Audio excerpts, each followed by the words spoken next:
اللہ کے رسول صلی اللہ علیہ وآلہ وسلم کے ظاہری دور میں ایک یہودی عالم جنہوں نے توریت میں رسول اللہ کی ساری نشانیاں پڑھی تھی اور ساری نشانیاں پڑھنے کے بعد یہ بھی پڑھا تھا بڑے خوبصورت ہوں گے، با اخلاق ہوں گے، با کردار ہوں گے، ساری چیزیں.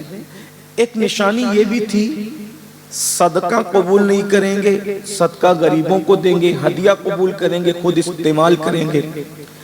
اور ایک نشانی یہ بھی تھی بہت مسکرائیں گے.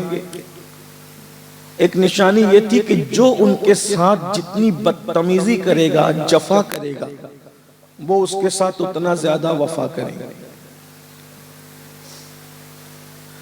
اب ایک یہودی بہت بڑے عالم تھے، ان کا نام زید تھا. انہوں نے ساری نشانیاں دیکھ لی تھی، لیکن ایک نشانی باقی تھی کہ وہ جب ان کے ساتھ کوئی بہت بدتمیزی سے پیش آئے گا تو وہ اس کے ساتھ بہت خلق سے اور کرم سے پیش آئیں گے. دیکھیں کوئی ہمارے ساتھ اخلاق سے پیش آئے تو اس کے ساتھ اخلاق سے پیش آنا یہ تو برابری ہو گئی، یہ اخلاق نہ ہوا. اخلاق کس سے کہتے ہیں؟ جو آپ کے ساتھ بدتمیزی کریں آپ اس کے ساتھ اخلاق پیش کریں، یہ ہوتے ہیں اخلاق. میں سمجھتا ہوں کہ اگر کوئی مجھے بیٹھنے کے لیے سیٹ دے رہا ہو اور میں اس کو کہوں نہیں آپ تشریف رکھیں، یہ اخلاق نہیں، یہ تو برابری ہوگی. احسان کے بدلے میں احسان ہو گیا. کرم کیا ہے؟ کرم یہ ہے نا کہ کوئی مجھ سے جگہ چھینے پھر میں اس کو جگہ دوں، یہ ہوتا ہے اخلاق. میں سمجھتا ہوں کہ اگر اس معاملے میں آپ چیک کریں گے تو شاید ہم سب ناکام ہیں، پھیلے سے. بلکہ ہمارا حال یہ ہے کہ مسجد کے اندر بھی مسلمان وہ جگہ دیکھ کر بیٹھتا ہے جہاں پنکھا ہو. صورتحال یہ ہے کہ جب دو مسلمان آپس میں کھانا کھاتے تھے رسول اللہ کے دور میں یا خیر القرون کے اندر، تو گوشت ایک دوسرے کے آگے ڈھکیل دیتے تھے اس وقت جب وہ نہ دیکھ رہا ہوتا. یعنی وہ نہ دیکھ رہا ہو اس وقت تو بڑی خاموشی سے اچھا لقمہ یا اچھی غذائیں یا اچھی کھجوریں اس کے آگے رکھ دیتے تھے. اس کو پتہ بھی نہیں چلتا تھا کہ میرے آگے کتنی خوبصورتی سے اچھے لقمے رکھ دیے گئے. آج صورتحال یہ ہے کہ اگر دو مسلمان آپس میں کھا رہے ہیں تو پھر کیا صورتحال ہے؟ یہ بات اگر کہوں تو شاید گراں گزرے لوگوں کو، لیکن ہے بڑی بھیانک صورت. بلکہ کتنی گری ہوئی سوچ ہو گئی. کسی گھر شادی میں جاتے ہیں تو کھانا لوگ اس نیت سے ضائع کرتے ہیں وہاں کے اس کے یہاں کی شادی ہے، ہم کھانا جا کے ضائع کریں گے تو کھانا گھٹ جائے گا تو اس کی بے عزتی ہوگی. کتنی سوچ گر چکی ہے. یہ اسلامی سوچ ہے. اس کا مطلب یہ کہ دینداری جو تھی وہ دینداری اصل ہمارے سامنے ابھی تک آ نہیں سکی. اللہ کے رسول علیہ السلام فرماتے ہیں اس وقت تک تم مومن نہیں ہو سکتے جب تک کہ جو چیز تم اپنے لیے پسند کرتے ہو وہی اپنے مومن بھائی کے لیے پسند نہ کرو. اس وقت تک تم مومن نہیں ہو سکتے. جب میں یہ پسند کرتا ہوں کہ کوئی مجھے گالی نہ دے تو میں دوسروں کے لیے بھی یہ پسند کروں گا کہ میں ان کو گالی نہ دوں. جب میں اپنے لیے پسند کرتا ہوں کہ کوئی مجھے میری غیبت نہ کرے تو میں دوسرے کے لیے بھی یہی پسند کروں کہ میں اس کی غیبت نہ کروں. جب میں اپنے لیے پسند کرتا ہوں کہ لوگ مجھے ذلیل نہ کرے تو میں دوسرے کے لیے بھی یہی پسند کروں کہ میں بھی اس کو ذلیل نہ کروں. اگر یہ چیز ہو گئی نا سارے معاملات ختم ہیں.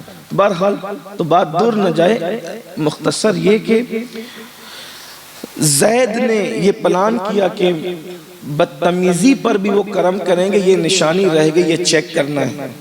اللہ کے رسول علیہ السلام کو کچھ معاملات تھے. انہوں نے خود سے بڑھ کے کہا کہ محمد آپ مجھ سے کھجوریں قرض لے لیں اور فلاں فلاں تاریخ کو فلاں فلاں دن آپ مجھے لوٹا دینا. ابھی مدت میں 3 دن باقی تھے. مدت میں 3 دن باقی تھے. زید جو عالم تھے یہودیوں کے آکے کھڑے ہو گئے اور ابھی 3 دن باقی کہتے ہیں کہ میری کھجوریں دو. اور مانگنے کے بعد کہنے لگے کہ تم اولاد عبد المطلب کو میں جانتا ہوں کہ تم لوگ لین دین میں اچھے لوگ نہیں ہو. معاذ اللہ یہ کہا. حالانکہ 3 دن ابھی باقی ہے اور بدتمیزی کا یہ حال. وہاں تو فاروق اعظم تھے، پھر تیور بدل گئے، تلوار نکالی کہ کیا بکتے ہو، اس طرح کی بات ان کے ساتھ کرتے ہو. اللہ کے رسول علیہ السلام نے فرمایا عمر یہ مجھ سے بات کرتے ہیں، تم ناراض کیوں ہوتے ہو؟ انصاف کا تقاضا یہ ہے، دینداری کا تقاضا یہ ہے کہ آپ ان کو کہتے اچھے سے کہ بھی اچھے سے طلب کرو، لیکن مجھے بھی تو کہو کہ ان کا قرضہ دے دو. اب چونکہ تم نے ان کو تلوار نکال کر کے جو ہے وہ دہشت میں مبتلا کیا، تو جاؤ ابھی قرضہ دو، ابھی دو جتنا ہے ان کا، اور دیکھو کچھ بڑھا کے دینا، کیونکہ جب تم نے تلوار نکالی نا تو ان کا دل دکھا ہوگا، تو بڑھا کے دو گے تو دل پر مرہم رکھ دیا جائے گا، جاؤ دو۔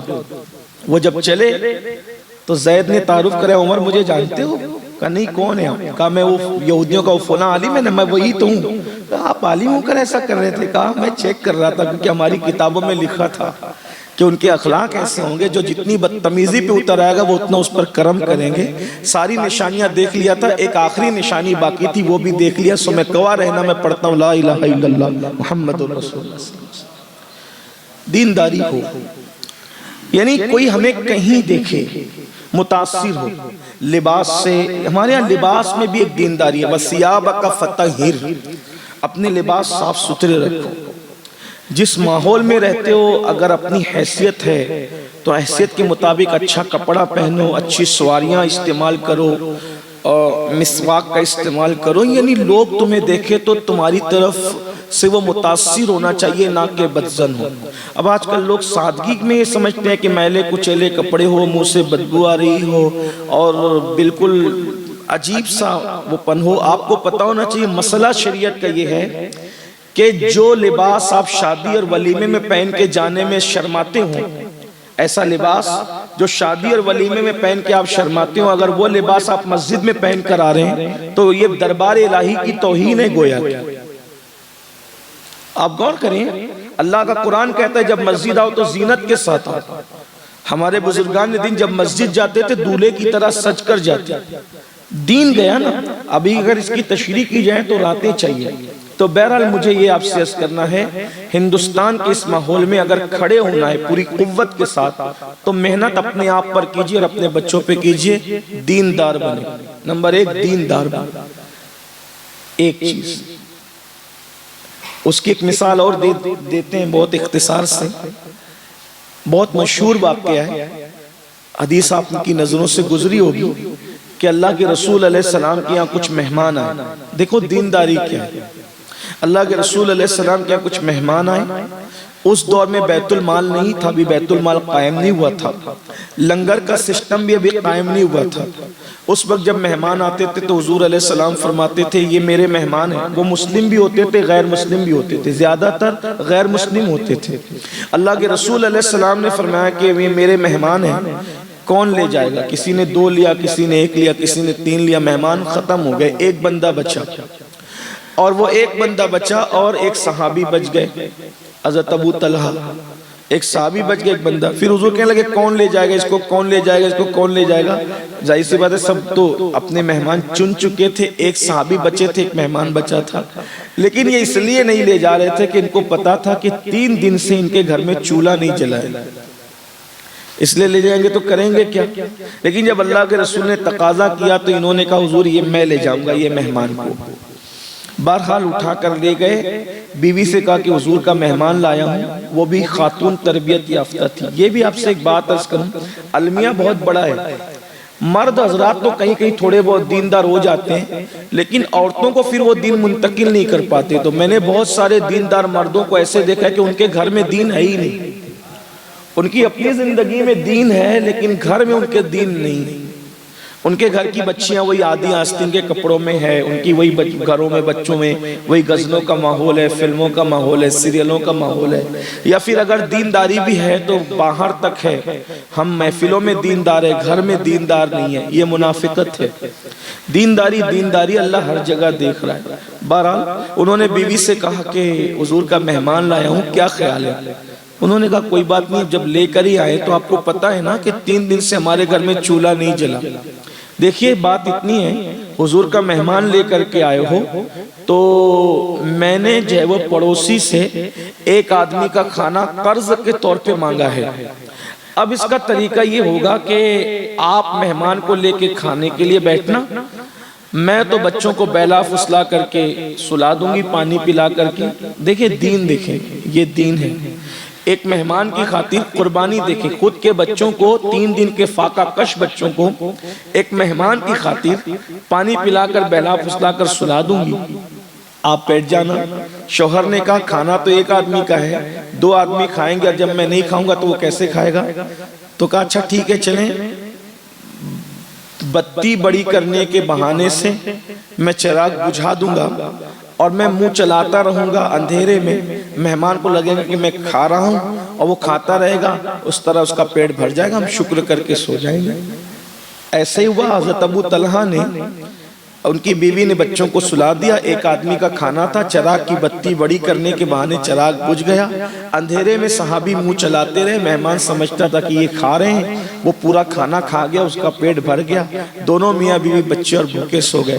صبح ہوئی, جبریل تشریف لائے اور کہا ان کی قربانیوں پر اللہ نے انہیں جنت کی بشارت عطا فرمائی. یہ حال ہے, یہ دین ہے, دینداری اس کا نام ہے. ایک مرتبہ کچھ یہودی رستے سے گزر رہے تھے, رستے میں تکلیف دینے والی چیز کو دیکھا, پتھر پڑے ہوئے, آپس میں باتیں کرنے لگے, شاید کوئی مسلمان اس راستے سے نہیں گزرا ہے اس لیے یہاں پتھر پڑے ہوئے, اگر مسلمان یہاں سے گزرتا تو ان کے نبی کا فرمان ہے رستے سے تکلیف دینے والی چیز کو ہٹا دینا ایمان کے شعبوں میں سے ایک شعبہ ہے. یہ پتھر یہاں نہیں ہوتے اگر مسلمان گزرتا. اب آج یہ دیکھ لیں, جہاں سب سے زیادہ اتی کرون ہو, جہاں پر بائک بے ترتیب کھڑی ہوئی ہو, جہاں پر راستے بالکل جام ہو, سمجھ جاؤ یہ مسلمانوں کی بستی. یعنی صرف روزہ, نماز, تسبیح, مصلی دین نہیں ہے, رستوں کی صفائی سے لے کر جسم کی صفائی تک, اور جسم کی صفائی سے لے کر دل کی صفائی تک, تنہائیوں میں گناہ سے بچنے تک, یہ ساری دینداری ہے. ایسی دینداری کو کہتے ہیں پہلی چیز دیندار بنو, دیندار بناؤ. ایک بات ہو گئی. نمبر 2, مالدار بنو اور مالدار بناؤ. اس لیے کہ اللہ کے رسول علیہ السلام فرماتے ہیں غربت کبھی کبھی انسان کو کفر تک لے جاتی ہے. اسلام دشمن طاقتوں کی ہمیشہ سے سازش یہ رہی ہے کہ پہلے مسلمانوں کو غریب کرو اور پھر اس کے بعد ان کا ایمان چھینو.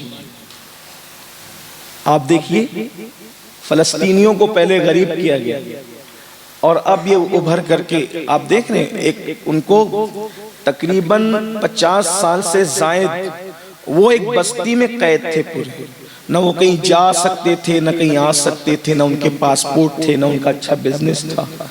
دنیا جانتی ہے غریب کا ایمان خریدنا آسان ہے.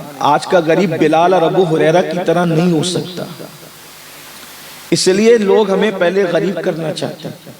یہ جو انٹرنیٹ کی سہولتیں ہیں, وائی فائی کی سہولتیں ہیں, گندی فلمیں, ایک سے گیمز ہے, یہ کیوں ہے؟ تاکہ یہ کھلونے ہمارے بچوں کے ہاتھ میں دے دیے جائیں, ہم اسی میں الجھ کر رہ جائیں. عیاشی ہے, آوارگی, اسی میں ڈوب جائیں تاکہ ہمارے بچے نہ پڑھ سکیں, نہ بزنس کر سکیں, نہ تجارت کر سکیں, نہ یہ وقت کا صحیح استعمال کر سکیں. جب دیکھیے کسی قوم کو مصیبت اتنا نقصان نہیں پہنچاتی ہے جتنا آرام اور عیش انسان کو نقصان پہنچاتے ہیں. مشن سے روکنے کے لیے مصیبتیں اتنی رکاوٹ نہیں ہیں جتنا عیش اور آرام رکاوٹ ہے. یہ بات اچھی طرح یاد رکھنا. آج ہماری قوم کے جوان, خاص طور پہ نوجوان طبقہ تعیشات کا عادی ہو گیا ہے. انہیں چھوٹے موٹے کاروبار کرنے میں شرم آتی ہے اور بڑی تیزی کے ساتھ ہماری قوم غربت کی طرف جا رہی ہے. اس کا احساس کریں. مالدار لوگ ہو رہے ہیں آپ دیکھیے, لیکن کووڈ کے بعد پورا نقشہ بدلا ہوا ہے. ہم لوگ تو غریب کے جھوپڑوں میں بھی جاتے ہیں اور مالداروں کے محلوں میں بھی جاتے ہیں,